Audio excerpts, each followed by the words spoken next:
page. L'enregistrement se met en place.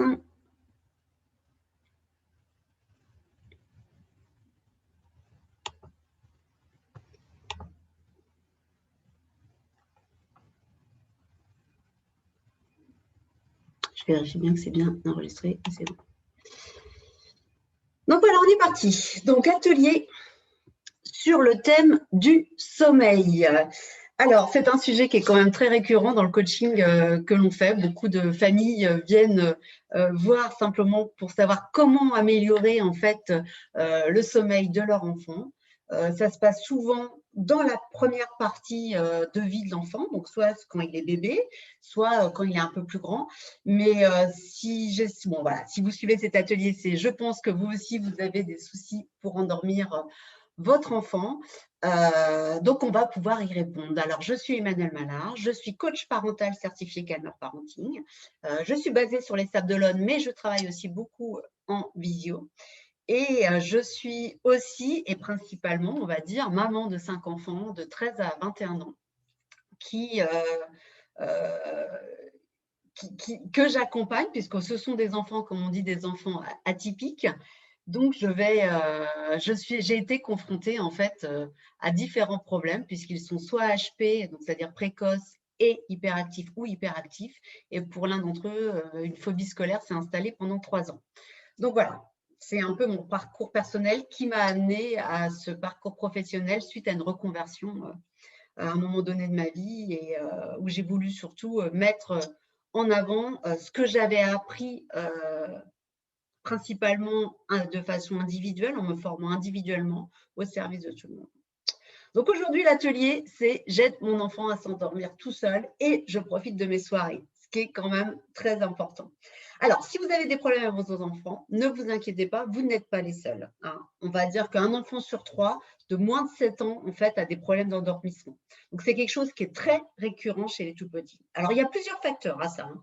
Vous pouvez avoir le facteur c'est peut-être dû à l'âge. Un bébé qui ne fait encore pas cette nuit parce qu'il est allaité, parce qu'il a besoin de se nourrir, parce qu'il a recherche encore de contact. Il y a également le tempérament de l'enfant. Un enfant qui est très excité aura plus de mal à s'endormir.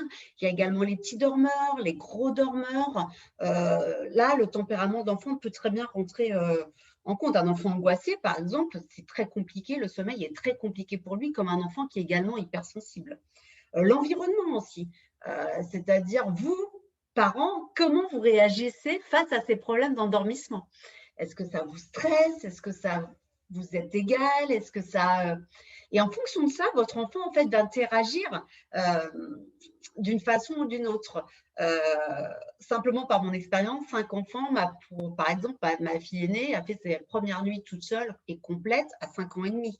Ce qui a été très problématique pour nous, alors que les 4 autres, honnêtement, j'ai eu aucun souci, puisque je n'ai pas réitéré les mêmes situations qu'avec le premier. J'ai su agir et interagir différemment. Et puis, j'ai su aussi prendre en compte cette spécificité d'enfants HP. Donc, voilà, c'est ce qu'on va voir pendant cet atelier. Alors, l'atelier du sommeil, ça va se présenter comme ça. On va commencer par voir les besoins physiologiques de l'enfant. Tout ce qui est autour du sommeil, du petit train du sommeil, de différentes phases physiologiques de l'enfant. Puis, on va voir les facteurs perturbateurs. Alors ça, il en existe plusieurs. Et la routine du soir, qui est essentielle en fait pour un sommeil de l'enfant. On va voir également comment lui apprendre à s'endormir tout seul. Alors là, c'est différents petits trucs et astuces que je vais vous donner au fur et à mesure de l'atelier. On va voir 10 clés pour partir sur des bonnes bases ou repartir sur des bonnes bases, parce qu'il peut arriver qu'à un moment donné, votre enfant avait un sommeil qui était tout à fait correct et qui vous convenait. Et d'un seul coup, vous avez baissé un peu la garde, vous avez laissé des mauvaises habitudes s'installer. Et là, il faut repartir sur des nouvelles bases. On va aussi décrypter les différents scénarios qui se présentent à vous. Hein, pourquoi l'enfant se réveille plusieurs fois la nuit, pourquoi il vient vous chercher, pourquoi il est surexcité le soir. Et puis, on va voir également les cas particuliers. Alors, dans les cas particuliers, vous allez avoir le problème de la tétine, du pouce ou du doudou. Qui n'a pas cherché la tétine à 3 ou 4 heures du matin pendant un temps fou? Les pipis au lit, ça va être également l'impact des écrans aussi sur le sommeil. Donc, différentes choses. Ça, ce sont tous les cas particuliers que l'on va voir après. On va commencer par les besoins physiologiques de l'enfant. Alors, les besoins physiologiques d'un enfant sont complètement différents de l'adulte. Ce qu'il faut faire, c'est qu'il ne faut pas croire en fait qu'un enfant, c'est un midi-adulte. Ça n'a absolument rien à voir. Donc, on va commencer par voir pourquoi c'est important en fait de dormir. Donc, la première chose, en fait, c'est le sommeil est indispensable à la croissance. C'est-à-dire que c'est lorsque vous dormez, lorsque l'enfant dort, que le cerveau, en fait, sécrète l'hormone de croissance. Et l'hormone de croissance, c'est indispensable. C'est ça qui stimule, en fait, tout ce qui est l'allongement des os, la synthèse, en fait, des protéines essentielles au développement de l'enfant, à la croissance. Un exemple, on va dire que le corps, en fait, c'est comme une voiture et le sommeil, ce serait l'essence. C'est ce qui permet, en fait, à l'enfant de fonctionner toute la journée. Voilà pourquoi le sommeil, en fait, c'est si important de pouvoir dormir et d'avoir un sommeil aussi récupérateur. Donc, l'hormone de croissance se développe pendant le sommeil et particulièrement pendant le sommeil profond. C'est ce qu'on va voir après un peu plus tard sur, comment dire, quand on va disséquer un peu le rythme du sommeil et les cycles du sommeil. Le sommeil aussi booste la santé. Il produit en fait il produit des hormones qui sont essentielles au développement d'enfants, qui vont être comme la dopamine ou la prolactine. Ce sont des hormones qui vont permettre en fait à développer son système immunitaire. Le sommeil, c'est aussi vital en fait pour le corps que la nourriture, que l'eau, que l'air frais. C'est vraiment indispensable. Alors là, je vais vous donner une petite technique que vous pouvez proposer à votre enfant, bien sûr, s'il n'est plus bébé, mais à partir de l'âge de, allez, on va dire, de 3-4 ans, il peut commencer à comprendre en fonction du vocabulaire que vous allez utiliser. C'est le mémo des bienfaits du sommeil. Donc, je vais simplement énumérer certains bienfaits du sommeil que vous pourrez resservir à votre enfant. Le sommeil aide à bien se concentrer et comprendre ce qu'on te dit et ce qu'on te demande. Le sommeil aide à retenir ce qu'on t'apprend. Le sommeil aide à résoudre les problèmes et à trouver de nouvelles idées. Le sommeil aide ton corps, muscles, os et peau à grandir. Le sommeil aide à réparer tous tes petits bobos. Le sommeil aide à rester en bonne santé et à lutter contre les maladies. Le sommeil aide ton cerveau et ton corps à se préparer pour une nouvelle journée. Le sommeil aide à avoir de l'énergie pour jouer, apprendre et faire des activités. Le sommeil aide à être de bonne humeur. Le sommeil aide à être patient. Et le sommeil aide à bien t'entendre avec ta famille et tes copains. Il te met dans une ambiance positive. Donc voilà, ça, ce sont des mémos de bienfaits que vous pouvez dire à votre enfant au fur et à mesure, hein, bien sûr, quand il est en âge de comprendre ce que vous allez lui dire, mais dès l'âge de 3-4 ans, vous pouvez commencer tout de suite à lui expliquer pourquoi le sommeil est si important. Un autre truc, une autre petite astuce que je peux vous donner aussi à ce moment-là, c'est demander à votre enfant ce qu'il ressent quand il n'a pas bien dormi la nuit. Quelles sont ces sensations physiques? Alors, vous allez pouvoir l'aider. Est-ce que tu as mal à la tête? Est-ce que tu as envie de pleurer quand tu n'as pas bien dormi? Envie de vomir? Est-ce que tu as les yeux qui brûlent? Est-ce que tu as mal au ventre? Est-ce que tu ne comprends pas tout ce qu'il dit? Est-ce que tu as envie de dormir l'après-midi? Ça, vous pouvez faire une liste, en fait, et vous pouvez essayer de la remplir avec votre enfant, ce qui peut être très, voilà, très pédagogique parce que vous allez passer un temps avec lui à expliquer pourquoi le sommeil est essentiel. Ce qu'on va voir maintenant, c'est le petit train du sommeil. En fait, on peut appeler ça petit train. L'image est très jolie, en fait, quand vous allez l'expliquer à votre enfant. Alors, même si c'est scientifique, il y a un côté qui va être un peu ludique à l'expliquer comme ça.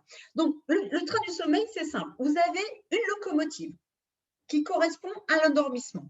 La phase d'endormissement, elle peut aller jusqu'à 30 minutes. Hein, ça, c'est physiologique, c'est les études qui l'ont donné. Et elle est suivie par plusieurs cycles de sommeil qui sont entre 90 et 120 minutes. Et ce cycle de sommeil, divise, voilà, j'étais en train de chercher le mot, en quatre wagons, on va dire ça quand même. Le premier wagon, c'est le sommeil lent, léger. Le sommeil lent, léger, en fait, le sommeil lent, il se présente sous 3 formes. Le sommeil lent, léger, le sommeil lent, profond et le sommeil lent, très profond. Alors ça, ce sont les 3 premiers wagons qui se raccrochent à la locomotive de l'endormissement. Et le dernier wagon, c'est le sommeil paradoxal. Voilà. Donc, le train du sommeil se compose d'un wagon et d'une locomotive et de 4 wagons. Durant en fait le sommeil lent, léger, l'enfant somnole. Il entend encore des petits bruits. Il est en fait entre la conscience et l'inconscience. Puis il s'enfonce dans le sommeil qui va devenir profond. Donc là, le corps se relâche. Si vous faites attention, la respiration en fait devient plus régulière. Le visage est plus paisible, il est un peu inexpressif. Hein, vous voyez, on dit que c'est beau un bébé qui dort. Et ben là, on rentre dans la phase du bébé qui dort où il est magnifique parce qu'il a le visage tout lisse, il ne bouge pas et c'est très joli à regarder. Alors, les yeux ne bougent pratiquement pas, hein, il n'entend plus rien. Il est vraiment dans un sommeil profond et c'est dans ce sommeil-là que l'enfant récupère, en fait, grandit et mémorise tout ce qui s'est passé dans la journée. Puis, il tombe dans le sommeil qui est très profond. Donc ça, c'est les 2 phases qui sont essentielles à l'enfant pour pouvoir se nourrir, pour que son cerveau et son corps se nourrissent des bienfaits du sommeil. Puis après, il a le sommeil paradoxal. Alors, le sommeil paradoxal, c'est là où le cerveau se met en activité. C'est très proche de l'éveil. Donc, si vous regardez bien, c'est là où il va rêver. Il va rêver, il va faire des cauchemars. Donc là, il va avoir des expressions sur le visage. Il va avoir des mouvements oculaires. Les yeux vont commencer à bouger un peu dans tous les sens. La respiration aussi va devenir plus régulière. Donc là, on rentre dans le sommeil paradoxal. On arrive à la fin d'un cycle de sommeil pour redémarrer sur le prochain qui va recommencer par le sommeil lent léger. Donc, chaque cycle va durer de 90 à 120 minutes. Alors, ce que je peux vous conseiller sur ce petit train du sommeil, c'est, 1, vous pouvez l'expliquer à votre enfant parce que c'est très imagé, et 2, pour vous, vous pouvez faire un état des lieux du sommeil de votre enfant. Vous pouvez, par exemple, le faire sur, voilà, un mois, c'est beaucoup, mais essayez déjà sur une semaine. Notez l'heure du coucher, notez l'heure du réveil, la totalité de sommeil, et essayez un peu de regarder combien de temps dure l'endormissement. Donc ça, ce sera déjà un signal. Après, vous pouvez regarder la qualité du sommeil, c'est-à-dire est-ce qu'il s'est relevé, est-ce qu'il a fait des cauchemars et qu'il s'est levé pendant la nuit, et l'humeur qu'il a le lendemain. Après, une fois que vous avez ça, vous allez pouvoir comparer les différentes durées du sommeil qu'il a eu et savoir quelle a été l'humeur sur lui du lendemain. Est-ce que le fait qu'il fasse des cauchemars change son humeur ou pas? Et comme ça, vous allez pouvoir déterminer quel est le besoin de sommeil que votre enfant a. Ce n'est pas très français ce que je viens de vous dire, mais j'espère que vous avez compris. Donc ça c'est très important. Ça, c'est une des choses à faire au niveau du petit train du sommeil. Autre chose, c'est l'horloge interne, le rythme biologique de l'enfant. Vous savez qu'on marche par cycle de 24 heures. Sauf qu'en fait, le cycle de 24 heures ne se décompose pas de la même façon pour tous les enfants. Ces variations, en fait, elles peuvent être d'ordre physiologique. Donc là, on est dans tout ce qui est production d'hormones, régulation de l'humeur, élimination des toxines, bref, tout ça, et d'ordre physique, baisse de la tension, relâchement musculaire, baisse du rythme cardiaque. En fait, c'est tout simplement, l'enfant va se caler très facilement sur son rythme à lui, parce qu'il va avancer à la vitesse où il a besoin d'avancer. Et il est différent pour chaque enfant. Il ne faut surtout pas caler le rythme biologique d'un enfant sur le rythme biologique d'un adulte.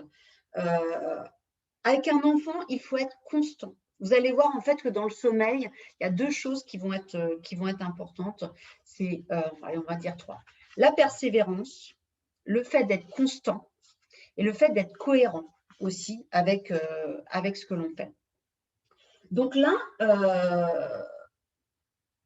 il faut essayer pour un enfant de le lever toujours à la même heure au départ et de le coucher toujours à la même heure. Alors, si vous ne pouvez pas le coucher à la même heure d'habitude, levez-le toujours à la même heure. systématiquement, quitte à ce qu'il fasse une sieste après, s'il est plus grand. Mais il ne faut pas couper son rythme biologique à lui. Donc, si votre enfant a l'habitude de se réveiller, par exemple, à 7 heures, maintenez ce réveil à 7 heures. Alors, je sais que ce n'est pas agréable pour les parents, mais on va voir un petit peu comment les occuper un peu plus tard s'ils se réveillent longtemps avant le parent. Mais il est nécessaire vraiment de réveiller l'enfant à une heure qui soit toujours la même chaque jour. Donc, ça, c'est important. Une deuxième chose aussi, respecter le rythme biologique de l'enfant, ça veut dire aussi ne pas le coucher s'il n'a pas sommeil. C'est-à-dire que si vous allez coucher un enfant qui n'a pas sommeil, eh ben vous allez petit à petit lui apprendre à détester son lit, à détester sa chambre. Et ça va devenir vraiment problématique. Là, moi, ce que je vous conseille de faire, c'est lors d'un long week-end ou de vacances, hein, où vous n'avez pas d'obligation ni d'école, ni d'impératif de travail pour vous, c'est de noter ces heures d'endormissement et ces heures de réveil naturel. C'est à quelle heure de lui-même votre enfant s'endort. Quand vous voyez tous les petits signaux qui arrivent, qui sont en train de vous mettre en éveil, en disant « Oh là là, ça y est, il se frotte les yeux, il se touche les oreilles, il se gratte le nez, ça y est, ça c'est les signes qu'il va s'endormir. Je le couche, il s'endort. Quelle heure il est ? Je le laisse dormir. À quelle heure il se réveille le lendemain matin ?»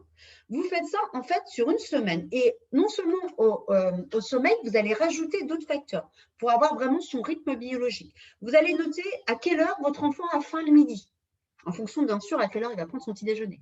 Et là, mais vous faites un tableau assez précis. Hein. Est-ce que c'est 11h30, 11h45, midi 15 ? Moi, je me souviens pour mes enfants, comme j'ai eu 5 enfants 8 ans, il fallait que j'ai quand même une organisation qui roule. Et comme j'allais, les petits, les aînés, on va dire, aller à l'école que le matin, au départ, je l'avais fait de façon progressive. Et ben moi, les plus petits, les bébés, mangeaient à 11h30, leur déjeuner. Puisque comme ça, ils étaient couchés à 12h30, je pouvais faire manger les autres et ils se réveillaient de leur sieste à 14h. Et je terminais le soir, ils remangeaient vers 7h moins le quart à peu près, les plus petits. Et à 7h30, ils étaient couchés pour leur nuit. Et ils se réveillaient souvent. Alors moi, je suis une lève-tôt, hein, donc ça ne me dérangeait pas, vers 6h. Et ils faisaient la sieste du matin, voilà, tout ça. Mais c'était notre rythme à nous. Alors, notez à quelle heure votre enfant a faim le midi, de 11h30 jusqu'à 13h, par exemple, tous les quarts d'heure. Et vous faites ça sur le temps et vous cochez au fur et à mesure pour savoir ce qu'il en est vraiment de son rythme à lui. Vous faites la même chose pour le soir. Vous commencez à 18h30, vous allez jusqu'à 20h. C'est à peu près les horaires. Parce que les petits mangent quand même assez tôt. Si c'est un plus grand, bien sûr, vous prolongez un petit peu. Voilà. Mais essayons de ne pas le faire coucher trop tard. Vous allez noter aussi l'heure à laquelle il s'endort naturellement et à laquelle il se réveille spontanément. Donc, l'heure d'endormissement entre 20h ou même avant jusqu'à 21h30 ou 6h, 7h30, peu importe. Donc, ça, vous avez noté. Ce qu'il faut savoir, comme je l'ai noté, vous voyez sur la diapositive, c'est que l'enfant de 2 à 6 ans a besoin de 11 heures de sommeil par nuit et l'enfant de 6 à 12 ans de 9 heures de sommeil par nuit. Et on dit après, à partir de 12 ans, qu'il ne faut surtout pas avoir moins de 7 heures de sommeil par nuit. Il faut aussi, dans le rythme biologique de l'enfant, dans l'horloge interne, excusez-moi, prendre en compte en fait les petits dormeurs et les gros dormeurs. Parce que ça, on n'est pas tous pareils. Vous avez des enfants qui sont des tout petits dormeurs, parce qu'en fait, ils n'ont pas besoin de beaucoup en quantité, mais la qualité est là. C'est-à-dire que ce sont des enfants qui vont tomber très, très vite dans le sommeil profond. Donc, comme ils sont dans le sommeil profond, il devient tout de suite réparateur, il devient tout de suite indispensable, et il arrive à développer toutes les hormones dont le corps et le cerveau ont besoin pour se développer. Donc ça, c'est une chose. Par exemple, alors moi, je fais toujours un peu allusion aux enfants précoces parce que c'est un sujet que j'ai étudié et que j'étudie encore. Les enfants précoces sont souvent des petits dormeurs. Donc ça, il faut le prendre en compte. À l'inverse, vous avez des enfants qui dorment énormément, mais qui n'ont pas un sommeil réparateur. Donc, ils vont passer beaucoup par des sommeils de phase de sommeil léger. Et en fait, ça ne va pas être réparateur pour eux. Donc, et puis, ça, c'est à voir. Alors, si non seulement c'est un gros dormeur et en plus, il est réparateur, ben là, vous avez tout gagné parce que vous avez le droit d'avoir des bonnes grasses matinées. Enfin, voilà. Simplement, ce qu'il faut retenir du rythme biologique de l'enfant, c'est s'il n'est pas fatigué, ne forcez pas votre enfant à dormir plus qu'il en a besoin ou qu'il en a envie, en fait. Parce que ça finira par lui faire détester son lit. Et ce n'est pas ce que l'on veut. D'accord? Donc ça, voilà, nous allons voir les besoins physiologiques de l'enfant. Voilà, alors ça, j'adore cette citation. Ceux qui disent dormir alors comme un bébé, non, non pas. Ce qui est certain, donc je pense que si vous assistez à cet atelier, c'est que vous avez des enfants et que vous savez très bien que ce n'est pas la réalité. Donc, on va voir maintenant les facteurs perturbateurs en fait, du sommeil, ce qui est quand même important. Un des facteurs que j'ai mis en premier, parce que c'est juste avant la phase d'endormissement, c'est le repas du soir. Alors ça, c'est exactement comme nous adultes par contre, hein. C'est-à-dire un repas qui est trop lourd va être difficile à digérer et va poser problème pour l'endormissement. Plus le repas du soir sera léger, plus votre enfant va s'endormir facilement. Donc ça, c'est à retenir dans votre préparation des menus de la semaine. De la même façon, n'envoyez pas un enfant se coucher aussitôt manger. C'est purement physiologique en fait, parce que pendant la digestion, en fait, la température du corps augmente et en fait, c'est absolument pas propice à l'endormissement. La digestion n'est pas propice à l'endormissement. Donc un enfant qui se couche aussitôt manger, ça va être très difficile pour qu'il s'endorme rapidement. On dit qu'il faut laisser à peu près 1 heure entre la fin du repas et la phase, le rituel du sommeil, hein, tout simplement le fait d'aller se coucher. Ça, c'est un des facteurs perturbateurs. J'ai dû oublier non, c'est bon, j'ai cru, j'ai oublié un R, mais c'est pas ça du tout, ça va. Le deuxième, c'est les écrans. Alors, les écrans, on en reviendra, les écrans, c'est tout un sujet. Alors, pour les petits, mais encore plus pour les ados. Donc ça, c'est un sujet à part que j'ai déjà traité et que je referai sûrement sur la gestion des écrans. Là, je veux juste m'arrêter sur le fait, en fait, que les écrans émettent cette lumière bleue, cette fameuse lumière bleue dont on parle assez souvent et qui est très néfaste pour l'endormissement puisqu'elle ralentit la production de mélatonine. Et la mélatonine, c'est l'hormone du sommeil. Donc, si vous arrivez à avoir à regarder trop les écrans le soir, l'enfant, en fait, ne va pas, cette hormone ne va pas commencer à apparaître dans son corps puisque ça va crescendo. Hein. C'est en fonction de quand le soleil se couche, vous avez cette hormone qui commence à se mettre en place et à se développer petit à petit, c'est la mélatonine. C'est pour ça que des enfants TDAH, des enfants hyperactifs qui ont des problèmes d'endormissement, on leur donne souvent de la mélatonine pour qu'ils arrivent à dormir le soir, puisqu'autrement l'excitation est trop forte et ils n'arrivent pas à trouver le sommeil. Donc ça, c'est une chose. Faire attention aux écrans. Alors là, c'est pareil, on y reviendra un petit peu, mais on dit qu'il est préférable d'arrêter les écrans 2 heures avant de coucher. Donc ça, à vous de voir après dans votre organisation quotidienne. Le troisième facteur, ça peut être le bruit. En fait, on ne se rend pas vraiment compte, mais dans une maison, quand vous couchez votre enfant, parce que vous le couchez bien sûr avant vous, avant que vous ayez fait tout ce que vous avez à faire, on ne se rend pas compte du bruit. Alors, il est important, je pense qu'à un moment donné, quand votre enfant est couché, de faire le tour de la maison pour écouter tout ce qui pourrait le déranger, tout ce qui pourrait l'empêcher de s'endormir. Alors, ça peut être un bruit de machine à laver, tout simplement, ou alors un frère ou une sœur aînée qui écoute de la musique un peu trop fort.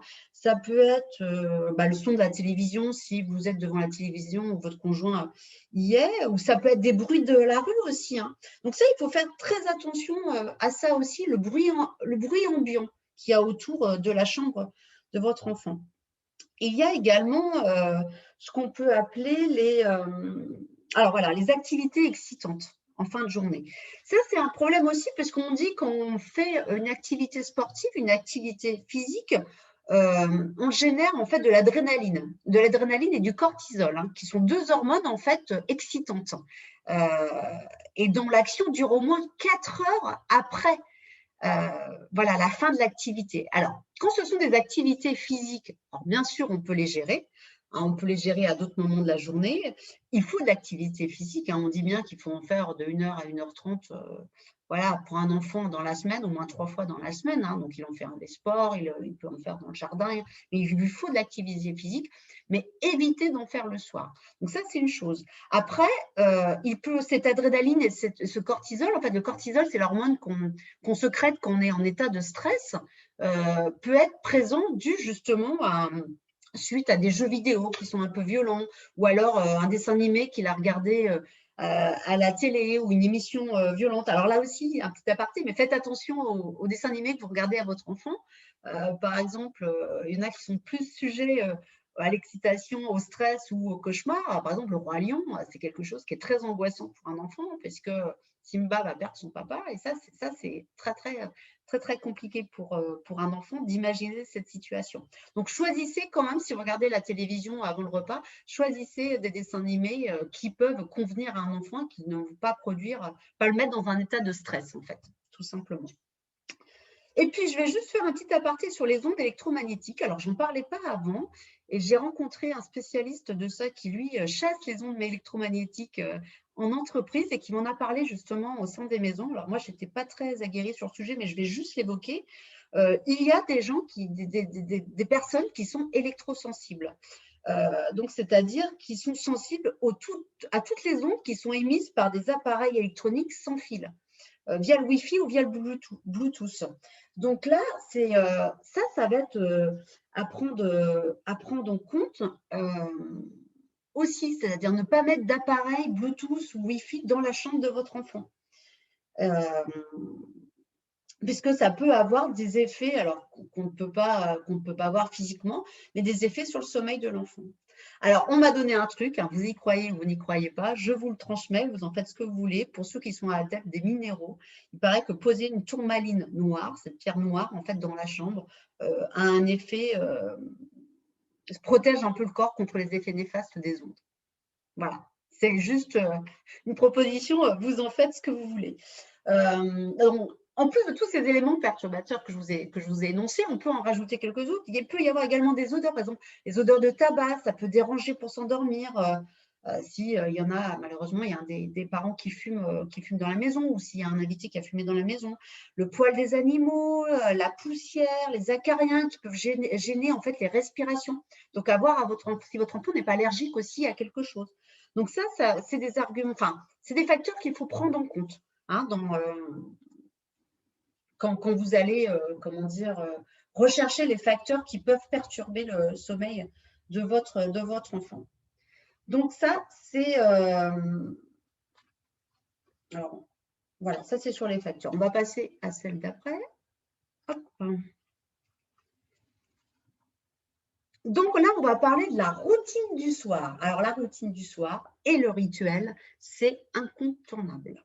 Vraiment, c'est quelque chose de très important. La première raison, c'est qu'un enfant en dessous de 6-7 ans n'a pas la notion du temps, n'a aucune notion du temps. Donc, si vous n'avez pas de routine, il est perdu. Il ne sait pas quand ça va être l'heure de manger, quand ça va être l'heure de coucher. C'est pour ça qu'il faut instaurer un rituel, une routine. Le rituel, c'est un moment beaucoup plus court qui va par contre correspondre simplement au rituel du coucher. On va le déterminer à peu près dans la durée, est-ce que ça va être 10, 20, 30 minutes en fonction du temps que vous voulez donner à ce rituel, et ça ne va concerner que le coucher. La routine va englober… alors, elle peut être plus ou moins longue, hein, mais souvent on dit la routine du soir, c'est le moment où l'enfant revient de l'école, ou le moment où vous allez récupérer votre enfant à la garderie, et vous allez enchaîner les différentes phases. Ça peut être le goûter, les leçons, le temps de jeu, le dîner, voilà, se laver les dents, enfin, prendre la douche, tout ce qui va avec. Tout ça, on va le voir après à peu près comment créer sa propre routine. Et comme je vous disais tout à l'heure, dans les 3 facteurs, alors je ne sais pas si je me suis un peu perdue, mais je vais revenir là-dessus. Pour une routine réussie et pour amener des enfants à avoir un vrai sommeil, c'est les 3, c'est la constance, toujours faire la même chose, la régularité, ne pas zapper une seule fois, et la persévérance. Ça, ce sont vraiment la façon de réussir une routine du soir ou de réussir un coucher. Si la routine marche, n'en dérogez pas. Et vraiment, c'est-à-dire que soyez convaincus de ce que vous faites et puis mettez-la en place et n'y dérogez pas du tout, à aucun moment. Il faut toujours la même routine, toujours dans le même ordre, toujours à la même heure tous les soirs. Et soyez convaincus de ce que vous faites. Alors, j'insisterai un petit peu plus tard sur le fait d'être convaincu parce que ça, c'est vraiment très important là-dessus. Après, la routine, elle peut être différente. C'est-à-dire, je vous parle de constance, je vous parle de régularité, mais on peut très bien imaginer une routine différente chez le papa et la maman, si les parents sont séparés, une routine différente chez les grands-parents, une routine différente chez la nounou, voilà. Mais il faut que cette routine, elle soit organisée, que ce soit la même dans le même lieu, si vous comprenez ce que je veux dire. C'est-à-dire qu'elle peut être différente, mais dans sa différence, elle doit être unique dans chaque lieu où votre enfant va aller. Donc, c'est pour ça qu'il ne faut pas s'y déroger. Et puis, cette routine, elle va bien sûr varier en fonction de l'âge de l'enfant. C'est-à-dire que vous allez la faire évoluer. Donc, moi, ce que je vous propose quand vous allez créer votre propre routine, c'est déjà de réfléchir en amont à ce que vous voulez mettre dans votre routine. Donc, est-ce que la douche se fait le matin ou le soir? Donc, pensez à vous poser cette question-là. Est-ce que votre enfant aura le droit à voir la télé ou pas dans les soirs où il y a de la semaine? Est-ce qu'il a le droit à jouer aux jeux vidéo ou pas? Est-ce qu'on va éteindre ou allumer la grande lumière? Est-ce qu'on va mettre une petite veilleuse? Est-ce qu'on lit une histoire? Tout ça, définissez les grandes lignes dans votre tête et après, vous allez la mettre en place avec votre enfant. Alors, je vais vous donner un exemple bien précis de routine que j'ai faite, mais que vous allez pouvoir reprendre et puis l'adapter à la vôtre. La routine, ça peut être, tu fais ta toilette ou tu prends ton bain dans le calme, c'est-à-dire sans faire de bataille de jet d'eau avec ton frère ou ta soeur. Là, c'est la routine du bain. On te prévient à l'avance que c'est bientôt l'heure de te coucher. Tu fais une activité ou un jeu calme dans ta chambre, lecture, puzzle, dessin, coloriage. Tu vas te brosser les dents, tu vas faire pipi. On ferme les volets, on baisse le store ou on tire le rideau, on éteint la grande lumière, on lit une petite histoire ou le chapitre d'une longue histoire. Déterminez ce que vous souhaitez. On se dit 3 choses chouettes qui nous sont arrivées dans la journée. Alors ça, j'aime beaucoup, c'est les 3 kiffs de Florence Servan-Schreiber. Alors moi, que je fais sur le temps du dîner, mais vous le faire un moment, c'est simplement pour mettre l'enfant dans une dynamique positive, hein, pour le maintenir dans un cercle vertueux. On se fait un gros câlin, on dit bonsoir à tes peluches, ou on chante une petite chanson. Voilà, vous décidez. Tu écoutes un peu de musique douce, on allume la veilleuse, on fait un exercice de relaxation, on prend doudou, on se fait un gros bisou. Je te dis bonne nuit mon amour, faites beaux rêves. Papa ou maman vient te dire au revoir à son tour en fonction de la personne qui a fait le rituel. On éteint ta lampe de chevet, on allume une veilleuse et on la met près de la porte de ta chambre et on part en laissant la porte entrouverte.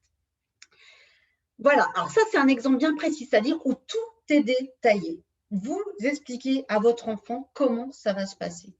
Un peu plus loin, je vous parlerai de la méthode du Calmer Parenting. Donc, c'est la méthode de coaching que j'utilise où justement, on va travailler la mise en place de routines ou la mise en place de règles à travers le compliment descriptif et les discussions préparatoires. Ce sont des techniques de coaching que je vous expliquerai un petit peu plus tard, pas en détail bien sûr, parce que ce n'est pas le thème de cet atelier, mais je pourrais vous en parler un petit peu. Donc, voilà un exemple de routine. À vous de créer la vôtre. Ce qu'il faut déterminer avant, c'est combien de temps êtes-vous prêt à accorder à la routine, au rituel, surtout au rituel de fin de routine du soir. Est-ce que c'est 10 minutes, un quart d'heure, 20 minutes? Décidez le temps que vous voulez accorder. Décrivez-le précisément avec des mots très simples et mettez-le en place avec votre enfant. Préparez-le en avance. Devenez ce qu'on appelle, nous, dans le coaching, un parent proactif et non plus réactif. Anticipez tout ce qui va se passer. D'accord? Ça, c'est la routine du soir qui est donc indispensable. Alors, il y a différents trucs et astuces pour faciliter le sommeil. Attendez, je regarde juste l'autre, ce que j'ai mis en place. Non, donc ça va être après. Hop. Donc, on va voir différents trucs. Alors, il peut y avoir différentes petites choses qui peuvent vous aider. Alors, surtout maintenant, avec des applis, ça peut être des bonnes choses. Il y a des applis de méditation. Il y a des applis aussi d'auto-hypnose pour enfants ou d'hypnose pour l'enfant.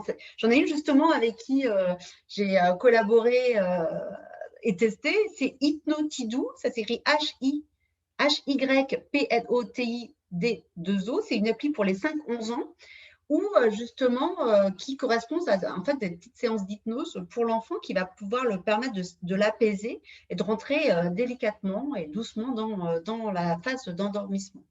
Il y a l'automassage. On peut aussi apprendre à son enfant à comment s'automasser, justement pour arriver à se libérer de toutes les tensions qu'il peut avoir. Ça peut être des petits trucs à lui pour l'aider. On peut également, alors surtout quand on parle d'automassage, on parle surtout des lobes d'oreilles. Alors, Ne me demandez pas pourquoi. Mais si on masse l'oreille et qu'on tire un petit peu, c'est en fait le lobe de l'oreille est le centre de nombreux points d'acupuncture qui aident en fait à se relaxer. Donc ça peut être un truc. On peut utiliser aussi la visualisation. C'est-à-dire, alors là, c'est une petite méthode de sophrologie, c'est-à-dire demander à votre enfant de visualiser un lieu où il se sent bien, juste avant de s'endormir, où il est heureux, ça peut être la plage, la nature, ou peu importe, où il se sent bien. Donc comme ça, il va pouvoir s'endormir en fait en ayant des images en tête qui le rassurent, qui le mettent en confiance. Et puis, alors fredonner, il paraît que ça marche bien aussi, lui demander des petites chansons, de lui dire, ah, tiens, pour t'endormir, chante dans ta tête telle chanson. Et ça, c'est important. Mais ce qui est surtout important, c'est qu'il faut que votre enfant apprenne à s'endormir tout seul.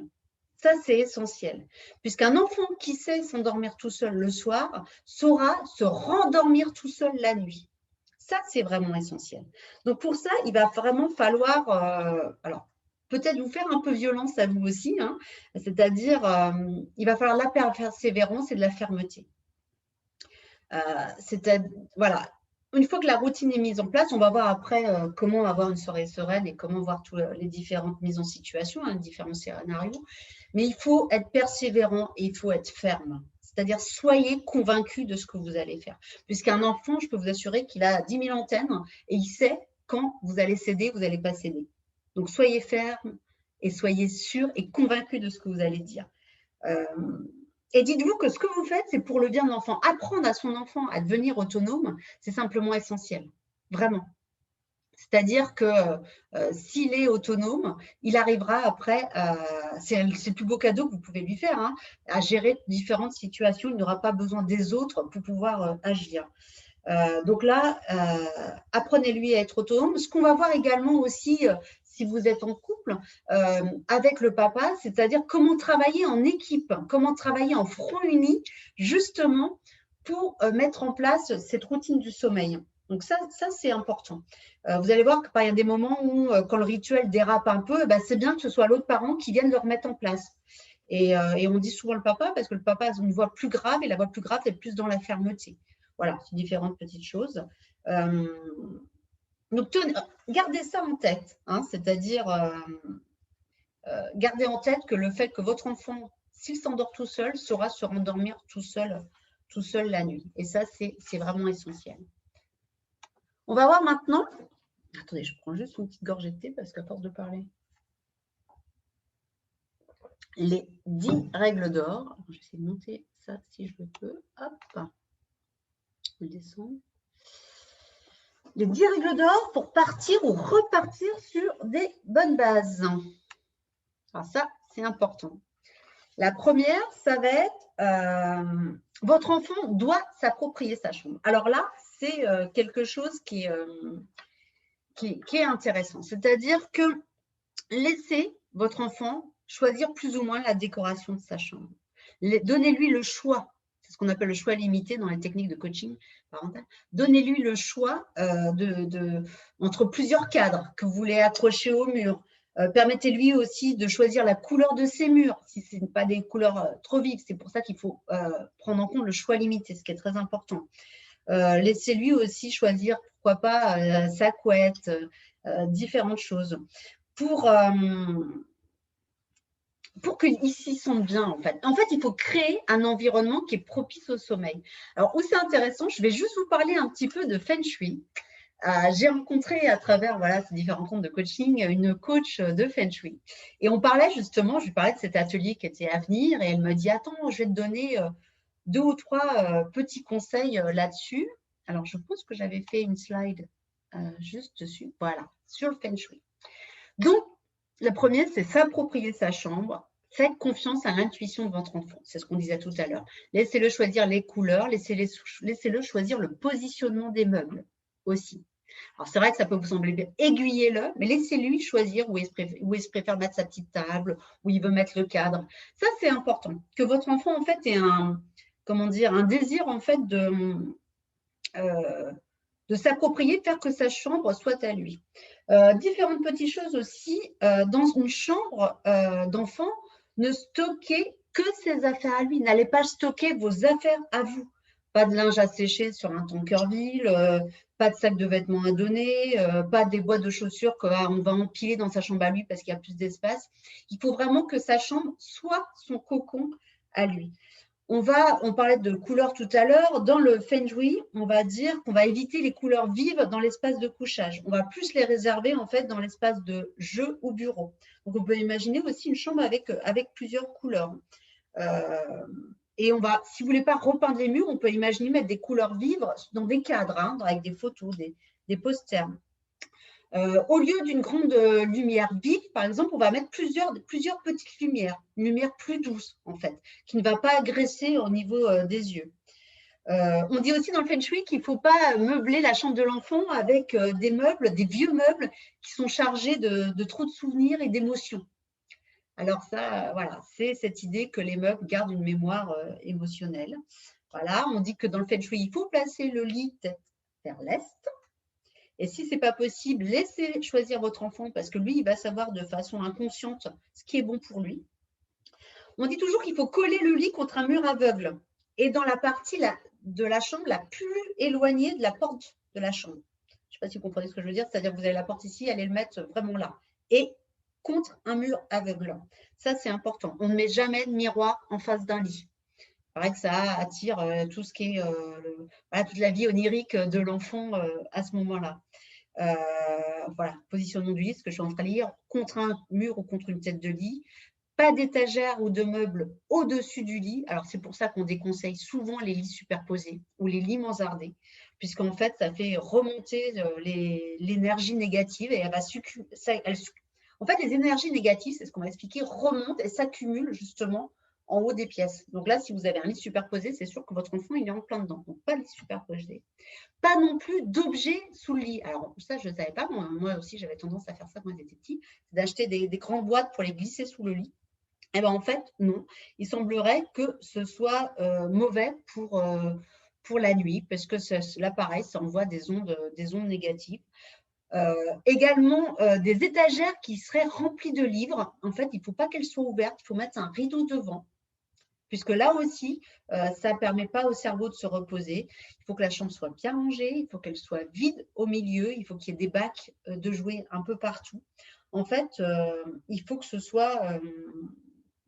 alors, pas épuré, ce n'est pas le bon mot, mais il ne faut pas que ce soit le bazar, parce que si c'est trop le bazar, ce sera le bazar également dans la tête de votre enfant.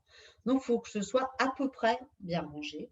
On dit qu'il ne faut pas mettre de bureau face à un mur, mais il faut que le mur soit derrière le bureau et plutôt un bureau face à la fenêtre ou face à la pièce.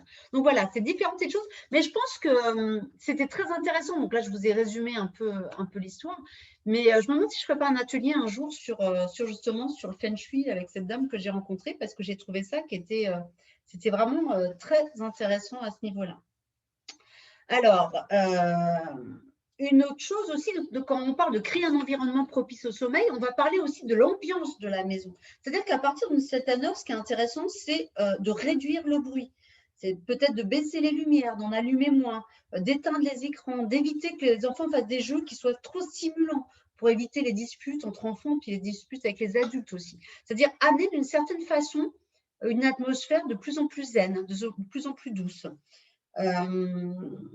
Après, de la régularité. Alors ça, c'est certain, c'est ce qu'on disait tout à l'heure, de la constance et de la régularité. Il faut fixer des horaires et il faut s'y respecter. Dans votre routine du soir, respectez-le. Une fois que vous avez vu l'horloge biologique de votre enfant, vous savez à peu près à quelle heure il a faim. Ce que je vous dis là, c'est bien sûr sans aucune contrainte de travail. Après, il va falloir bien sûr vous adapter à vos horaires de travail, mais essayez quand même de prendre ça en compte. Hein. Donc, fixez des horaires. Respectez-le, notamment pour les repas, hein, et puis surtout quand vous commencez le début de la routine du coucher et le rituel du coucher également, en tenant compte le plus possible vraiment de son horloge interne. Il faut également impliquer votre enfant. Alors ça, on en discute un petit peu dans le fait de réaménager sa chambre, de redécorer sa chambre, de faire le tri. On peut très bien aussi décider avec lui d'épurer un peu tout ça, et on peut le faire aussi avec lui en disant, bah, dis donc, tu grandis, tu deviens de plus en plus grand, est-ce que tu crois que tu as encore besoin de ça ou pas?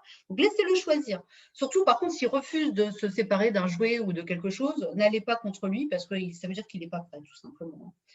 Pour être convaincant, il faut être convaincu. J'adore cette phrase. C'est tellement vrai.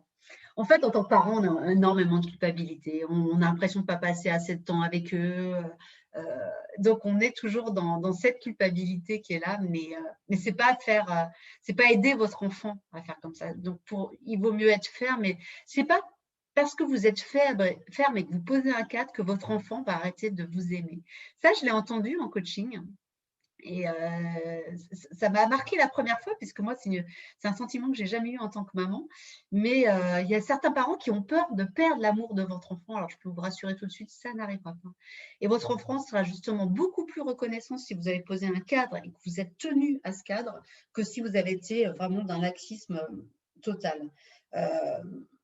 Donc, c'est vous qui savez en tant que parent ce qui est bon pour votre enfant. C'est vous qui imposez un rythme et lui mettre des règles en fait et mettre un cadre, c'est vraiment là aussi un des très beaux cadeaux que vous pouvez faire à votre enfant pour qu'il puisse grandir de façon sereine et puis s'épanouir de façon harmonieuse. Ça, c'est très important.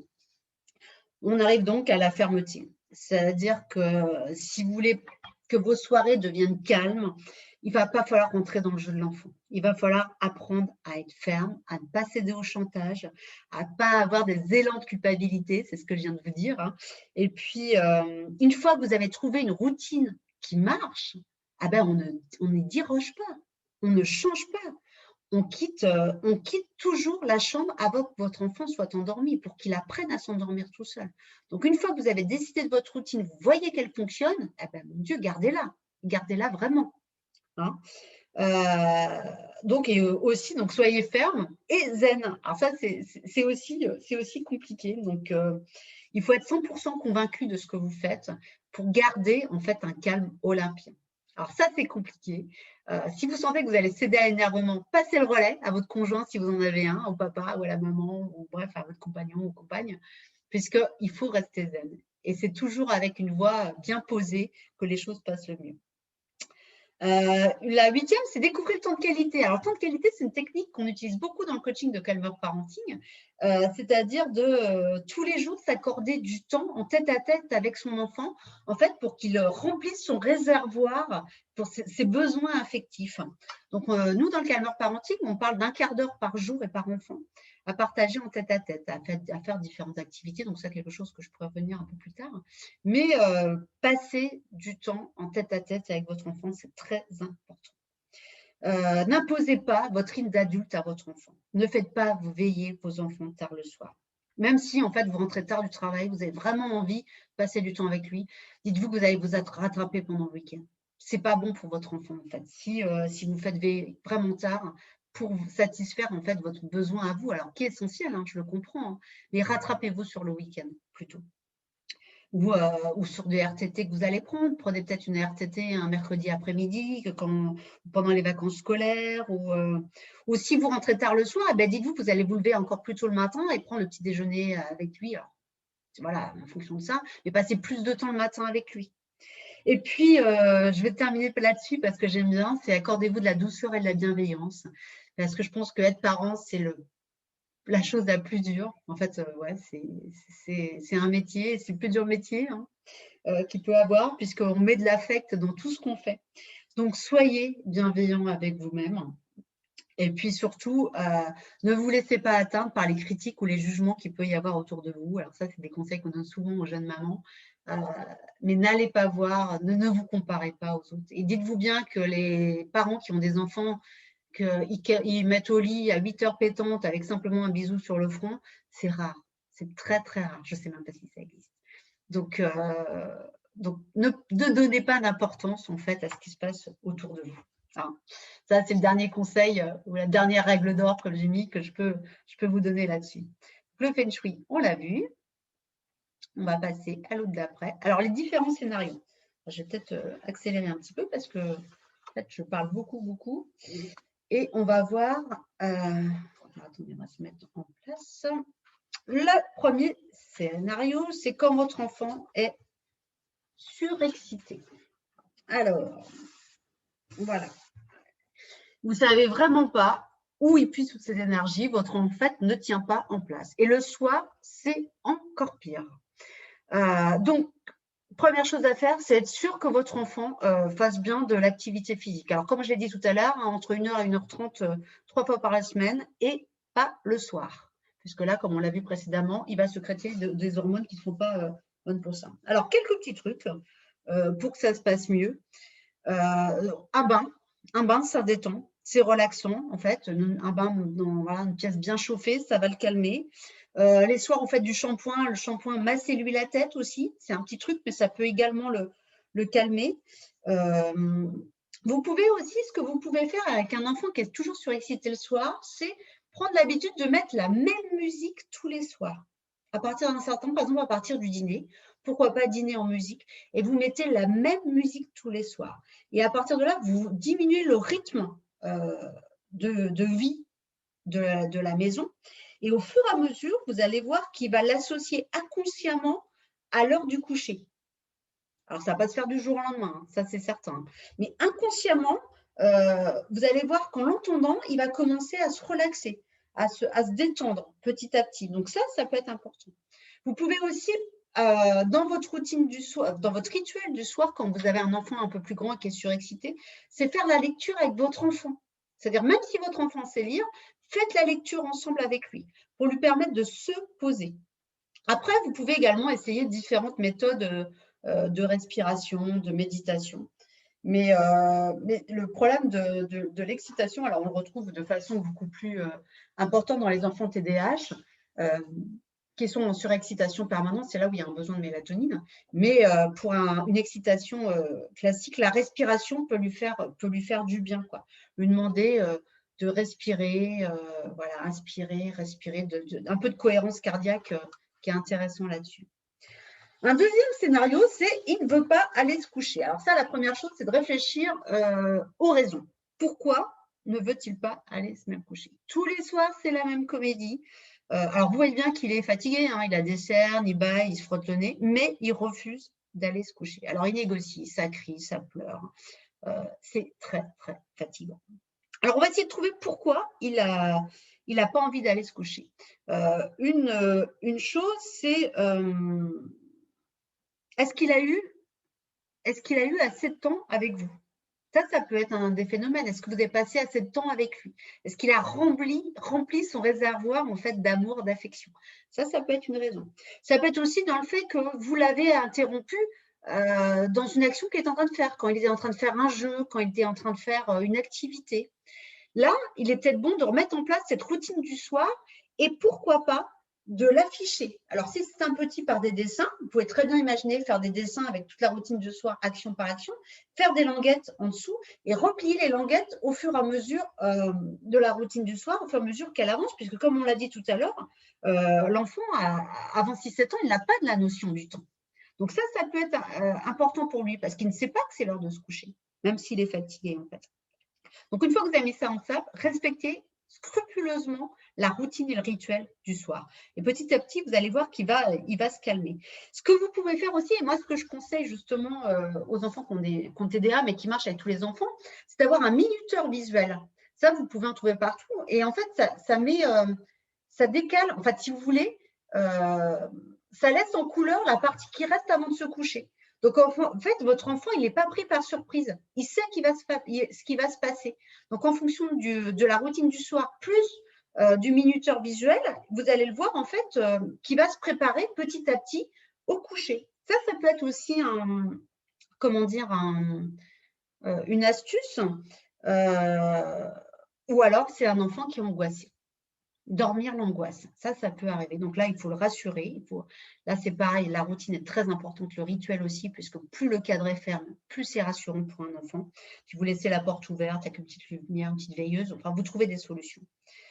Et ce qui est important aussi, c'est de faire, essayer de, comme on a vu plus tôt, faire comprendre à vos enfants quels sont les signes du sommeil. Les yeux qui piquent, les paupières qui deviennent lourdes, le fait qu'ils n'arrêtent pas de bâiller, qui traîne les pieds, qui se frotte le nez, qui est dérangé par la lumière. Donc ça, lui faire remarquer quels sont les signes d'endormissement qui apparaissent. Parce que lui ne se rend pas compte si on ne les nomme pas. Et vous pouvez aussi, un autre petit truc, c'est aider votre enfant à faire un bilan personnel des bienfaits du sommeil. Donc, vous faites tous les jours de la semaine et vous allez comptez pour lui le nombre d'heures qu'il a dormi et après, vous allez lui poser de ces questions. Vous allez mettre une phrase, ma forme au réveil, mon énergie dans la journée, mon humeur, ma capacité de concentration. Et vous allez mettre des chiffres de 1, 2, 3, 4, 5 pour chaque item. Et à la fin, vous allez calculer la note. Et petit à petit, en fait, il va se prendre conscience de la différence par rapport au jour où il a le moins bien dormi, le jour où il a le mieux dormi. Il va voir, en fait, si vous voulez, comment dire, les conséquences sur son bien-être de la journée, tout simplement. Un troisième scénario, c'est quand le rituel dérape. Alors là, c'est quand il n'y a plus de son. Il réclame toujours plus, toujours un verre d'eau, toujours pipi, toujours autre chose. En fait, ils font durer le rituel d'une façon incroyable. Donc, il va falloir anticiper toutes les demandes pour éviter d'y retourner. Il va falloir éviter les pièges. Et pour ne pas revenir une fois, 2 fois, 3 fois, 10 fois, parce qu'on l'a tous vécu, hein, ça, nous croyons les avoir couchés, on s'assoit sur le canapé, et là, d'un seul coup, paf, on entend « Maman, j'ai soif, maman, j'ai perdu mon doudou, maman, j'ai pas ma sucette », et ça, c'est reparti. Donc, quand c'est comme ça, quand c'est vous qui l'avez couché, eh ben, essayez, si vous êtes que ce soit l'autre personne qui retourne remettre de l'ordre dans la chambre. C'est-à-dire passer le relais, tout simplement. Mais avant, ce qu'il faut faire, c'est qu'il faut déterminer votre rituel de façon très précise. Et comme je l'ai dit précédemment, décidez du nombre de minutes auxquelles vous voulez accorder à ce rituel. Est-ce que c'est 10 minutes, 20 minutes, 30 minutes? Et respectez, mais à la minute près, ce que vous avez décidé. On en revient à cette idée de constance et de régularité, de persévérance. Toujours la même. Donc, une fois que c'est décidé, vous n'en dérogez pas. Ça restera toujours le même rituel. Si il vous rappelle, vous y allez, mais vous avez un visage qui est… alors, ne souriez pas, restez impassible avec une voix très ferme, dites-lui bonne nuit et surtout, retournez pas faire de câlins. Retournez pas faire de câlins ou de bisous parce que ça ne servira à rien. Alors, ce qui est intéressant dans tout ça, en fait, c'est anticiper toutes les demandes que votre enfant peut vous faire. Il vous réclame à boire le soir, la fois d'après, pensez à mettre un verre d'eau sur sa table de chevet, sur la petite table à côté. S'il est assez grand, hein, bien sûr, une petite bouteille d'eau, tout simplement. Il a envie de faire pipi, très bien. Essayez qu'il boive moins le soir, pour pas bien sûr qu'il ait envie pendant la nuit, mais surtout, pensez bien à lui faire pipi avant de se coucher, et pourquoi pas mettre un pot à côté de son lit, ou alors, tout simplement, mettre une veilleuse pour qu'il puisse aller tout seul aux toilettes. Il a perdu son doudou, très bien, alors ça, il n'y a rien de pire. Je l'ai vécu, je ne sais pas combien de fois, donc après on change d'attitude. C'est au moment de coucher votre enfant, vous avez perdu le doudou, et là, vous allez le chercher partout dans la maison. Parvenir par le coucher parce que vous ne l'avez toujours pas trouvé, là, ça va être catastrophique. Donc, anticipez avant la recherche du doudou. Et encore mieux, moi, c'est ce que j'ai fait très rapidement au fur et à mesure de la naissance de mes enfants, c'est que le doudou ne sort pas du lit. Voilà, tout simplement, pour ne pas avoir à le chercher tout le temps. Alors voilà, l'été, par exemple, anticipez aussi s'il y a des piqûres de moustiques, histoire de mettre de la crème avant. En fait, cherchez toutes les petites choses qui peuvent faire que le rituel, en fait, qui va vous réclamer quelque chose, que votre enfant va vous réclamer quelque chose. Anticipe. À tout ça, bien sûr, on rajoute les techniques du calmer parenting, qui va être le complément descriptif, discussion préparatoire, l'écoute empathique, ces différentes techniques. Ça, ce sont simplement des petits trucs et astuces que je vous donne. Hein. Donc ça, ce sont les 3 premiers scénarios. Voilà. Le deuxième, c'est « il se relève tout le temps ». Alors là, c'est pareil. Identifier pourquoi. Est-ce que c'est de l'angoisse? Est-ce que c'est de l'ennui? Est-ce qu'il n'a pas envie de dormir? Est-ce qu'il a vu quelque chose dans sa chambre? Donc là, c'est pareil, on retourne, mais on est ferme, on est impassible, on est ferme et on est distant. C'est-à-dire qu'on ne va pas lui faire des câlins, pas de bisous. Ce qu'on peut faire à un enfant qui se relève tout le temps, on peut lui demander « Ok, je vois que ce n'est pas trop l'heure. Moi, ce que je te propose, c'est à quelle heure on va changer un petit peu l'heure. Tu préfères quoi? 20h15, 20h30 ?» Simplement pour lui laisser un choix limité, pour enlever la frustration, pour qu'il devienne maître de sa décision. Et quand il se relève, là, vous pouvez très bien lui dire « Tu retournes te coucher. Tu as décidé de te coucher. Je t'avais laissé le choix entre 20h15 et 20h30. Tu as choisi 20h30. Maintenant, il est 20h30 passé. Tu dois rester dans ta chambre. » Donc, vous le prenez par la main. Et surtout pas dans les bras, hein, pas de câlin, prenez par la main, vous le raccompagnez dans la chambre, vous lui disant que c'est l'heure de dormir et vous le couchez. Pas de sourire, pas de bisous, pas de mots doux. Il faut avoir une attitude impassible. Bref, alors, c'est hyper dur hein, ce que je vous dis, mais c'est comme ça que ça va marcher. Il y a une autre technique, c'est aussi, alors, vous laissez la porte ouverte. Le rituel veut que la porte ouverte. Votre enfant se relève, vous allez le voir, lui dites, écoute, je suis désolée, tu ne fais que te relever, je vais être obligée de fermer la porte. Donc, je ferme cette porte pour 5 minutes. Si tu ne te relèves pas, je retourne la rouvrir. Et bien sûr, 5 minutes après, vous allez la rouvrir, cette porte. Parce qu'autrement, ça va être beaucoup plus angoissant. Et quand on est parent, il faut savoir que quand on dit quelque chose, on le fait. Ça, c'est le b.a.-ba d'une parentalité qui va être beaucoup plus zen. C'est quand quelque chose est dit, on le fait. Donc ça peut être une technique. Enfin, un petit truc et astuce. Il a peur du noir. Alors ça aussi, l'angoisse de l'obscurité, alors ça, on l'a tout eu. Hein. Soyons honnêtes, moi, comme vous, je pense que le noir, quand on était petit, on n'aimait pas du tout. Encore maintenant, il y a certains adultes qui ne l'aiment pas non plus. Donc ça, on peut dire à son enfant que c'est quelque chose qu'on a ressenti nous aussi et qu'on a expérimenté. Voilà, que ça va sûrement passer. Donc là, après, si c'est la peur du noir, mettez une petite veilleuse, laissez le couloir ouvert.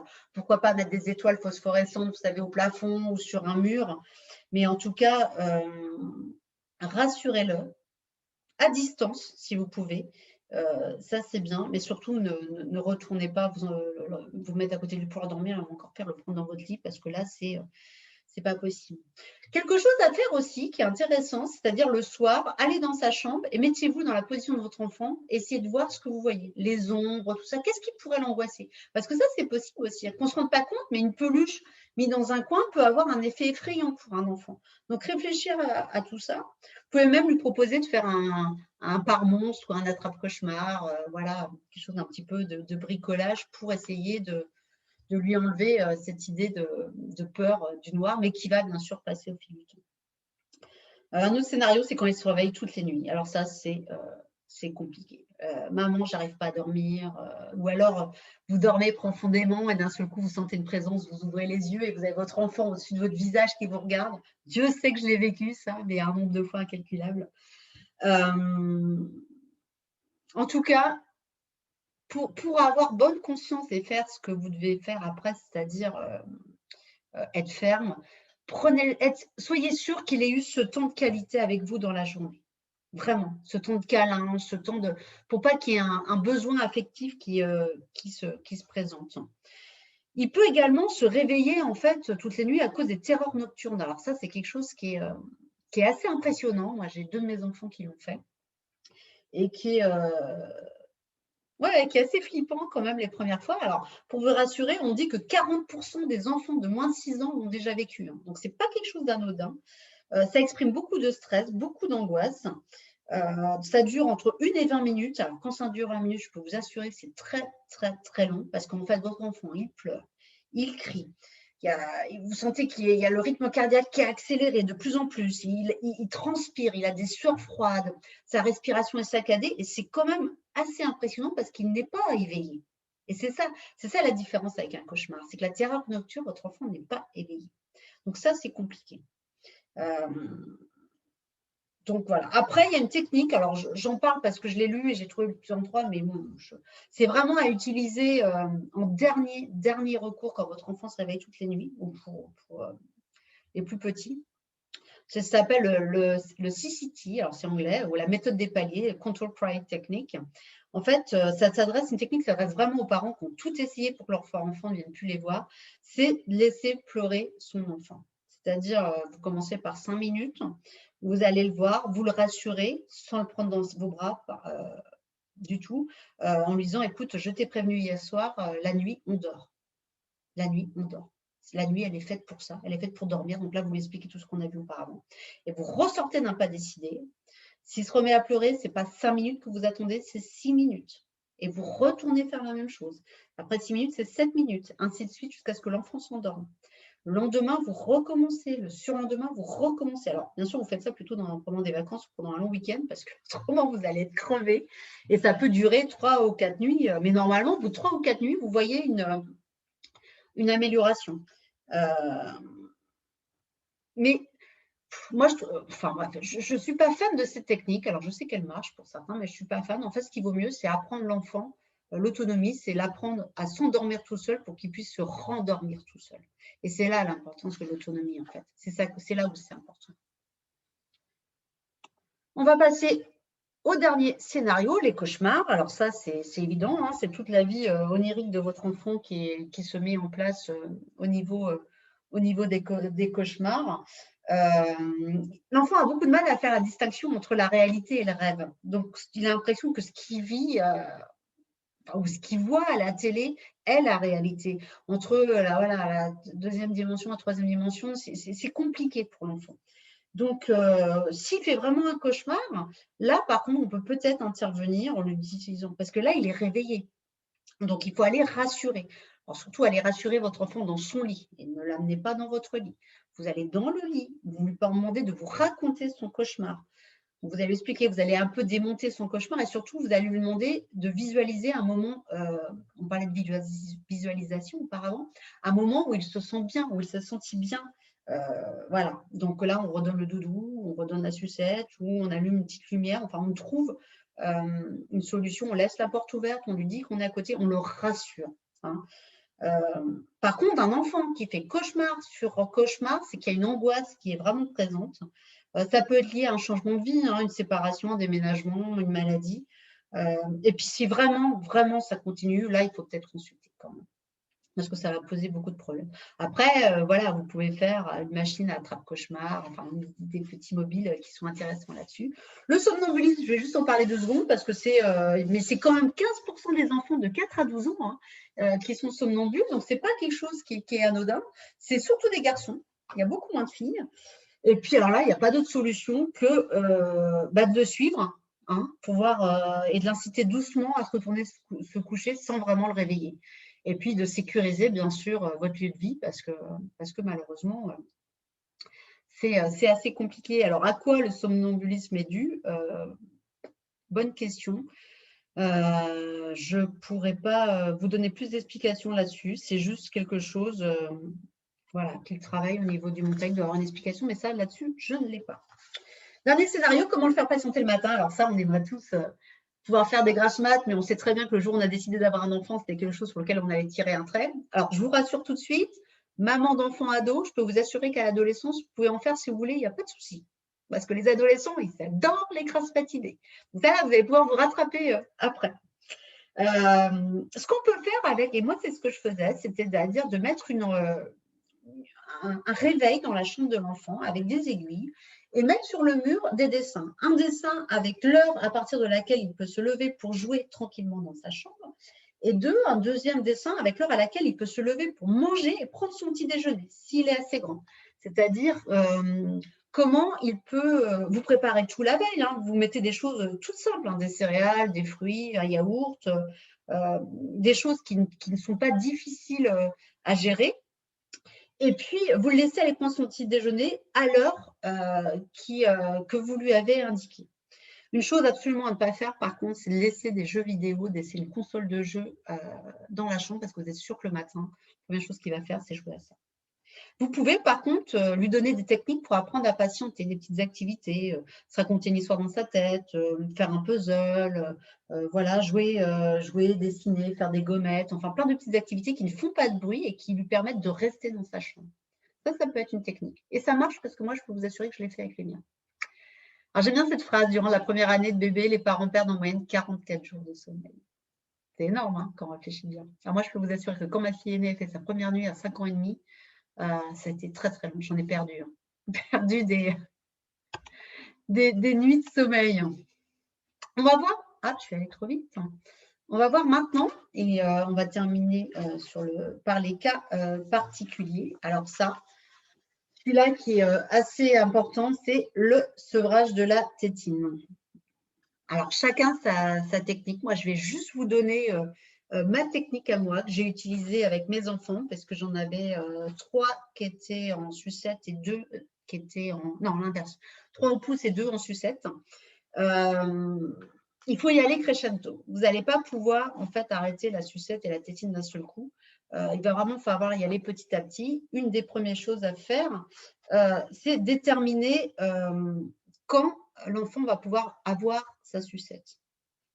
Et à partir du moment où il est capable de marcher et qu'il a conscience de ça, c'est de lui demander, quand il se lève, de cacher sa sucette sous l'oreiller. Alors, déjà, vous êtes sûr de la retrouver exactement quand vous allez devoir la retrouver, parce qu'autrement, ça va être la course à chaque fois pour le coucher. Donc là, ça va être très compliqué. Donc, dites-lui simplement à partir d'un certain âge que la sucette reste dans la chambre et elle ne sort plus de la chambre.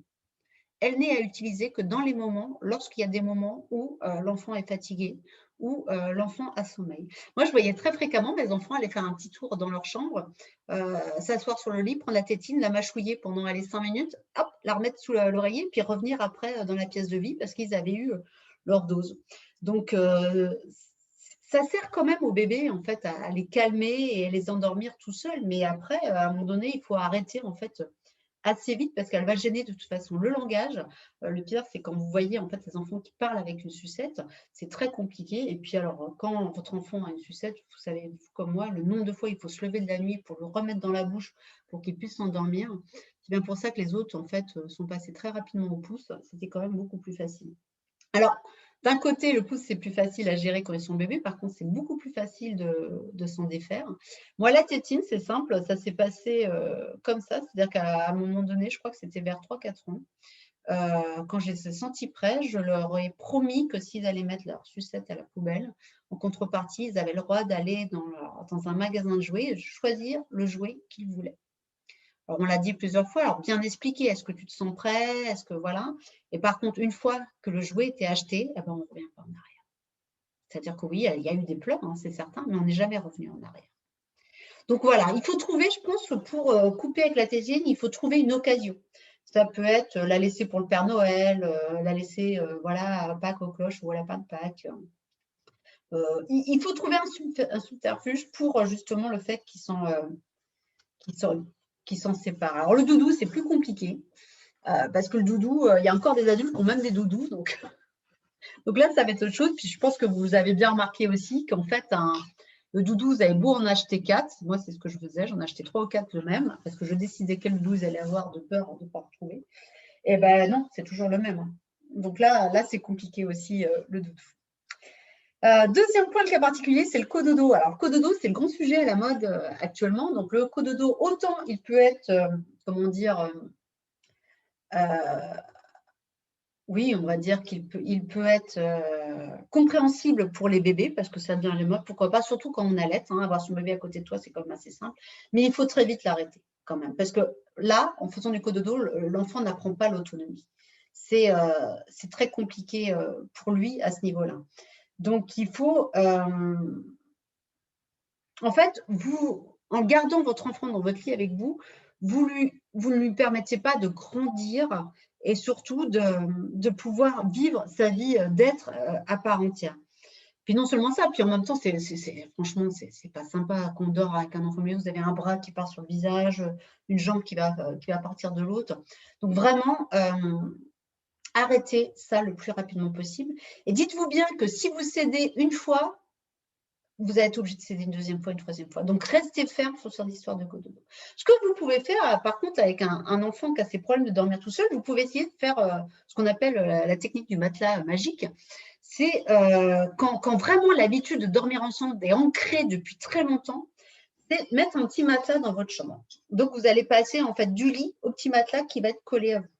Puis après, alors un matelas qui ne va pas être trop confortable, vous voyez, il ne dort pas super bien dessus, qu'il n'est pas trop à l'aise, parce que si vous mettez un super lit, il ne pourra jamais y bouger. Mais un truc pas trop confortable, quoi. Et vous le mettez d'abord à côté du lit, puis après, vous allez l'éloigner la nuit d'après de votre lit à vous, mettre dans la coin d'une chambre, puis après dans le couloir, et puis à peu près, toujours un peu plus loin pour arriver jusqu'à sa chambre. Ça peut être une solution, ce qu'on appelle le matelas magique. Ça peut être pas mal. Mais franchement, ne commencez pas le cododo, parce qu'après, vous allez avoir beaucoup de mal à en sortir. Excepté, bien sûr, de l'allaitement, qui est autre chose. Là, on parle de petits bébés qui sont allaités. Donc là, c'est autre chose et qui ont besoin de s'alimenter la nuit. Donc là, on est sur un autre secteur. Le pipi au lit. Alors, un enfant sur 10 est sujet à l'énurésie entre 5 et 10 ans. Alors, si ça arrive à votre enfant, dites-vous que vous n'êtes pas la seule. C'est surtout les garçons qui sont victimes d'énurésie. Alors, ça peut être dû au stress, ça peut être dû à un changement familial. Ça peut être aussi mécanique, une malformation de l'appareil urinaire. Ça peut arriver aussi. Et puis, on a lu des études comme quoi l'énurésie pouvait être aussi génétique. on dit qu'en fait, dans 30 à 60% des cas, elle touche ou elle a touché d'autres membres de la famille. Donc ça, c'est quelque chose qui est très compliqué parce que l'enfant, en fait, a une estime de soi qui est attaquée par ça. En plus, il va accumuler de la fatigue parce que ça le réveille la nuit, parce qu'il faut changer, parce qu'il y a différentes choses. Il y a quand même des conséquences. Et puis, il y a ce côté petit peu honteux du pipi au lit. Bah, écoutez, ça, par contre, ce n'est absolument pas du fait conscient de votre enfant. Donc là, je pense qu'il faut être calme, patient, il faut être doux, hein. Même si c'est fatigant. Alors, il faut éviter qu'il boive le soir, ça c'est certain. Il faut absolument l'emmener aux toilettes avant qu'il aille se coucher. Il faut lui mettre sa petite veilleuse si jamais il a envie. Et puis bon, alors après, il faut être pratique, hein. On recouvre le matelas de quelque chose d'imperméable. On prépare à côté un drap housse, une serviette, un pyjama propre. Moi, ça m'est arrivé, hein, le peu de fois où c'est arrivé chez moi, mais ça m'est arrivé, j'en avais marre, j'étais fatiguée parce que j'étais enceinte quand même assez longtemps. Je changeais même plus les draps à un moment donné. Je mettais juste en fait une serviette, un pyjama propre. Je lavais même pas l'enfant. Ne lavez pas l'enfant, ça sert à rien. Vous ferez une vraie douche le matin au réveil quand vous allez tout laver. Mais et puis après, on peut essayer de travailler avec l'enfant sur son stress, sur différentes choses. Et puis là, par les compliments descriptifs, on peut vraiment améliorer la situation de l'enfant vis-à-vis du pipi au lit. Deux dans la même chambre, ça aussi c'est quelque chose qui est difficile. Alors là, il va falloir essayer de dissocier la chambre, séparer l'espace en deux. Alors, mettez simplement peut-être des rangées, des étagères qui sont amovibles ou simplement un marquage au sol pour que chacun ait vraiment sa partie de la chambre. Comme on a vu plus tard, les lits superposés, c'est quand même pas top, même si les enfants aiment bien, mais là, pour dormir, c'est pas super. Quand on partage une chambre, mettez des bacs colorés, une couleur pour l'un, une autre couleur pour l'autre, pour essayer en fait qu'il y ait trop de conflits entre les enfants. On peut peindre les murs d'une pièce d'une certaine couleur, l'autre d'une autre couleur. On peut offrir un meuble à chacun, un bureau à chacun. Mais le fait de dormir à deux, en fait, est aussi intéressant. Enfin, moi, je le vois, j'ai mes deux filles aînées qui, elles avaient beau avoir chacune leur chambre, elles ont toujours voulu dormir ensemble. Pourquoi pas? Moi, ça ne me dérangeait pas, honnêtement, surtout que ma grande a des gros problèmes de sommeil, donc ça l'a vraiment rassurée. Par contre, il faut faire des règles de bonne conduite quand il y a une chambre partagée. C'est-à-dire pas de bazar, voilà, différentes choses. Et puis la pire chose que vous pouvez faire à des frères et sœurs qui adorent dormir ensemble, c'est de les séparer. Donc les règles seront respectées. Par contre, réfléchissez bien aux règles de vie quand il y a une chambre partagée, hein, ça, c'est très important. Dormir ailleurs, ça on va voir aussi. Alors là, il faut anticiper. Il faut préparer l'enfant, alors par des discussions préparatoires, qui est une technique du calmer parenting, hein, préparer l'enfant et dormir ailleurs. Il faut anticiper. Donc, il faut lui demander de vous aider à préparer son sac. Il faut glisser dedans, bien sûr, la sucette, le doudou, le pyjama préféré, la boîte à musique, si on a une, la veilleuse, tout son environnement, tout son rituel du soir, hein, pour qu'il ne se sente pas, comment dire, dans un environnement complètement étranger. Si c'est simplement pour la nuit chez des amis, vous êtes avec lui, prenez le temps de faire le tour du propriétaire avec lui pour voir tout ce qui pourrait lui faire peur, pour lui situer où il dort, où vous êtes, pour préparer votre soirée et justement avoir une soirée tranquille puisque votre enfant sera couché et tout se passera bien. Chez les grands-parents, c'est pareil, hein, si c'est dans une maison qu'ils ne connaissent pas, il faut prendre le temps, pareil, hein, de découvrir la maison. Pourquoi pas passer voilà, une nuit, c'est des problèmes qu'ont pas, c'est des enfants qui n'ont pas de problème pour dormir tout seul, peut-être une nuit dans une chambre pas trop loin de quelqu'un des grands-parents et après bouger. Enfin voilà. Mais surtout, pensez à emmener tout l'environnement de votre enfant, hein, tous ses compagnons, les doudous, les veilleuses, le pyjama, l'oreiller. L'oreiller compte beaucoup parce que l'oreiller, en plus, a l'odeur de l'enfant et c'est très rassurant. Puis des petits jeux, enfin tout ce qu'il peut y avoir. Et puis un conseil que je peux vous donner, si vous voulez vraiment passer une bonne soirée, si c'est que pour une soirée puisque vous êtes invité chez des amis, et si vous avez la possibilité de faire garder votre enfant, faites-le garder. Une babysitter de temps en temps, c'est sympa. Le laisser une nuit ou un week-end chez les grands-parents, c'est sympa. Offrez-vous du temps à deux. Ça, c'est quand même très important aussi. C'est pour travailler le front unique et aussi quelque chose qui est important dans le calmer parenting. Et le dernier cas particulier, c'est les enfants qui sont accros aux écrans. Alors ça, je fais juste un tout petit mot là-dessus parce que ça, c'est un sujet à part entière. Donc, les écrans, ça veut dire lumière bleue. Lumière bleue veut dire déficit de mélatonine. Donc, déficit de mélatonine veut dire problème d'endormissement.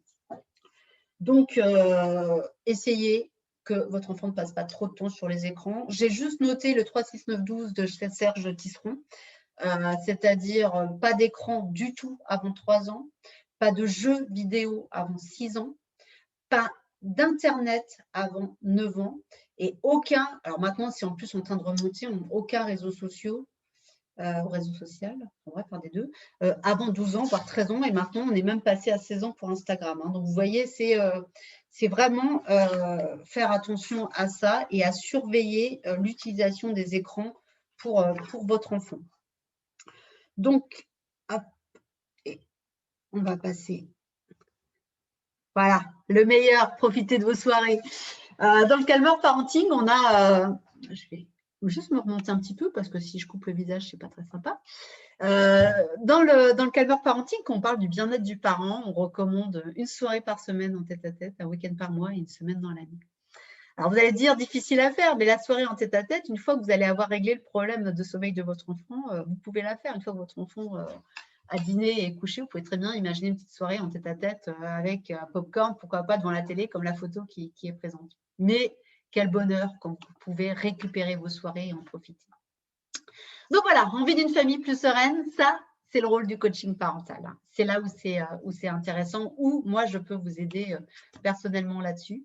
Le calmeur parenting, donc c'est une méthode d'éducation positive, hein, bien sûr, qui est anglo-saxonne, qui a été créée par Noel Janice Norton. Elle s'appuie sur 2 bases bien solides, c'est comment établir des règles claires et comment faire front uni avec son conjoint aussi. Donc, on va voir un petit peu plus tard ces différentes techniques qu'on peut utiliser. 4 choses essentielles. Je fais le point, je réfléchis aux règles, je prépare mon enfant, je passe à l'action. Voilà, aussi simple que ça. Alors, à détailler, bien sûr, mais ça se limite à ça. C'est-à-dire, on retrouve là aussi de la constance, de la régularité et de la persévérance. Et c'est là où c'est important. Donc, le calmeur parenting, voilà, c'est différentes techniques. C'est le front uni et des règles claires. C'est ce que je viens de vous dire. Faire équipe, en fait, avec son conjoint, déterminer les règles claires qu'on va apporter. C'est comment mettre un cadre en place en s'appuyant sur la coparentalité. Complément descriptif et discussion préparatoire, ce sont 2 autres techniques. Alors ça, je vous parle des techniques principales. Hein. C'est comment valoriser l'enfant et comment le préparer aux nouvelles règles. Donc ça c'est assez intéressant. C'est comment on motive l'enfant en fait, à donner le meilleur de lui-même et comment on prépare l'enfant à une règle qui va arriver. Bien sûr, on ne va pas instaurer une règle du jour au lendemain. Il faut prendre du temps pour la mettre en place. Après, il y a l'écoute empathique, la stratégie d'intervention, c'est comment aider son enfant à gérer ses émotions. Ça, c'est l'écoute empathique. La stratégie d'intervention, c'est comment arrêter un mauvais comportement. Puis alors à tout ça, on rajoute bien sûr les conséquences, les récompenses, la méthode en 6 étapes, le choix limité, différentes choses que vous pouvez voir dans un coaching parental. Donc, le coaching parental, c'est soit lorsque vous avez un problème bien particulier, pour retrouver, en fait, pour régler un problème précis ou simplement pour retrouver une relation zen et sereine avec vos enfants. Voilà, donc là, moi, je vais vous parler du pack Easy Family que j'ai après. Je suis également formée au coaching de confiance en soi parce que il y a eu un bug à ce niveau-là. Voilà, parce qu'il y a beaucoup de… Moi, c'est ce que j'ai constaté dans les parents que j'accompagnais. Il y a énormément de manque de confiance en soi dans son rôle de parent. Donc, je me suis formée à ça. Je me suis également formée à l'accompagnement, à la prévention du burn-out parental qui va avec le manque de confiance en soi. Et le confiance en soi aussi pour les enfants, puisque des enfants qu'on dit atypiques ont un vrai déficit de confiance en soi. Donc, voilà, donc mes offres. J'ai le pack Easy Family. C'est 5 séances d'1h30. Qui se mettent en place où on va voir toutes les techniques du calmeur parentique adaptées à votre problématique à vous bien précise, hein, ou simplement si vous n'avez pas de problématique identifiée, simplement pour trouver une vie de famille beaucoup plus sereine et beaucoup plus zen. Vous avez autrement le coaching de confiance en soi. Alors là, ça c'est 1 heure, 45 minutes pour les enfants, 1 heure pour les adultes, où on va, à partir de différents petits outils de coaching, travailler la confiance en soi. Et puis là, il y a mes ateliers en ligne, 1 fois par mois, sur un thème bien déterminé. Donc, je vous laisse mes coordonnées en dernière page. Le site web, easyfamily.fr, où vous pourrez retrouver justement toutes mes offres et les partenariats. Mon adresse email, si vous voulez plus de renseignements précis, si vous voulez échanger avec moi. J'ai également un site, une page Facebook qui s'appelle Easy Family et mon téléphone, donc ça, vous pourrez retrouver. Donc voilà, je vais donc mettre fin à cet atelier. J'espère qu'il vous aura apporté beaucoup d'informations. Vous allez pouvoir mettre en place au fur et à mesure de vos soirées pour retrouver justement des soirées calmes et sereines et pouvoir profiter d'elles et puis permettre à votre enfant de découvrir un sommeil et un coucher, un endormissement beaucoup plus serein et de pouvoir grandir de façon harmonieuse. Voilà, donc j'arrête l'atelier et je vais retourner justement à la visio pour voir si vous avez des questions à me poser. Donc l'enregistrement va s'arrêter.